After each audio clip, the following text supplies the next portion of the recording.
Looking for a cash buyer for your home that may be in distress, or you're getting a divorce, or you just inherited the property and you want to get rid of the property. So you have all these cash investors coming to your house and they're making you cash buyers, and they're like, you don't have to do anything, we'll just give you cash and we can close within 14 days.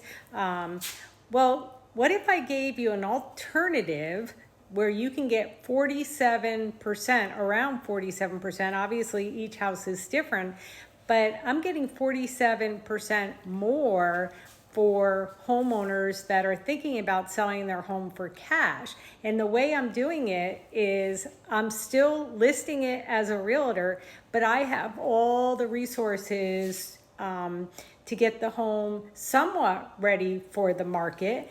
And also, I have this one buyer that's getting 47% more than all the cash buyer offers that she received. And we're putting a new roof on the property at closing.